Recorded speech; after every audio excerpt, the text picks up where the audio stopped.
Hello friends, welcome to my YouTube channel Sanjeev Pathshala. मैं हूं मनीष कुमार, कुछ नए चीजों के साथ।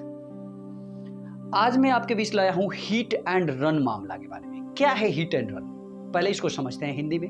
हीट एंड रन मामला है कि अगर आप गाड़ी चलाते समय किसी को ठोक देते हैं और वहां से फरार हो जाते हैं तो इसको हीट एंड रन मामला कहते हैं। तो अब क्या है मैं आपको बता देता हूं।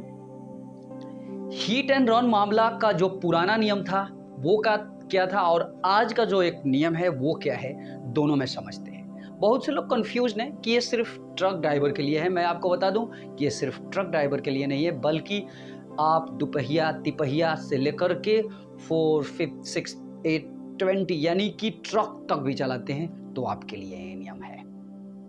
आप ये मत समझिए कि सिर्फ ट्रक ड्राइवर के लिए यह नियम हर ड्राइवर के लिए है। तो चलिए शुरू करते हैं पहले और अब के बारे में। पहले क्या था, एक नियम था कि अगर आप किसी को ठोक देते हैं यानी एक्सीडेंट आपसे हो जाती है, अगर आप हॉस्पिटल ले जाते हैं उसको या वहां से भाग जाते हैं, तो दोनों के लिए, यानी वहां से अगर आप भाग जाते हैं किसी को ठोक करके, गलती से अगर आपसे एक्सीडेंट हो जाती है और वहां से अगर भाग जाते हैं, या अगर नहीं भी भागते हैं, वो जो घायल व्यक्ति है उसको हॉस्पिटलाइज्ड करते हैं, वहां से हॉस्पिटल ले जाते हैं या पुलिस में इन्फॉर्म करते हैं, तो भी दोनों के लिए सजा बराबर थी, समान थी। और कौन सी सजा थी? तो पहले आईपीएस की धारा 279 थी जो लापरवाही से गाड़ी चलाने के लिए लगाई जाती है, और आईपीएस की धारा 304A थी जो लापरवाही से मौत के कारण बनने के लिए, और धारा 338 जीवन को खतरे में डालने के लिए। इसके अंतर्गत आपको 2 साल की सजा हो सकती थी। लेकिन याद रखिएगा कि अगर आप जानबूझ के किए हैं, अगर साबित हो जाती है तो 302 भी लग सकती थी।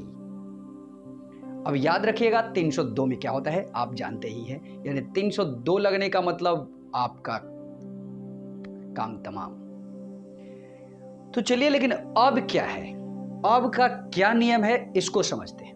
ये तो थी पहले आईपीएस की धारा 279, 304A और 338, और कभी कभी अगर आप जानबूझ के करते हैं, साबित हो जाती है तो 302 भी। लेकिन अब का नियम है बीएनएस की धारा 104A और बीएनएस की धारा 104(2). तो पहले समझते हैं बीएनएस की धारा 104A। अगर आप किसी को ठोक देते हैं, आपसे ड्राइविंग करते समय एक्सीडेंट हो जाता है और उसको वहां से हॉस्पिटल ले जाते हैं, पुलिस में इन्फॉर्म करते हैं, तो इससे जमानती मानी जाएगी। यह आपका अपराध जो होगा जमानती अपराध होगा, यानी आपको जमानत मिल सकती है। इसमें बीएनएस की धारा 104A लागू की जाएगी, जिसमें आपको कुछ ज्यादा नहीं, क्योंकि आपने उसकी मदद की तो इसके लिए आपको बहुत ही ज्यादा मतलब रिलीफ मिलने की चांसेस है। लेकिन अगर आप किसी को ठोक देते हैं और वहां से फरार हो जाते हैं तो बाद में आपको बीएनएस की धारा 104(2) लगेगी जो गैर जमानती है। अब इसमें क्या है, जो गैर जमानती है और बीएनएस की धारा 104(2) अगर आप पे लगती है तो इसमें कुछ यूं है कि आपको 10 साल सजा भी भुगतना है और साथ ही साथ 7 लाख मुआवजा भी देना है। अब ये तो है बहुत ही खतरनाक नियम। तो आज भारत में हर जगह ड्राइवर्स का एक हड़ताल है। ड्राइवर का मांग है कि ये जो नियम है, ये जो प्रावधान है बिल्कुल गलत है, इसको वापस लिया जाए। अब देखते हैं क्या होता है आगे। क्या किसान आंदोलन की जैसा ये आगे बढ़ेगा या बहुत कम समय में सरकार समझ जाती है, ये तो आने वाला वक्त ही बताएगा।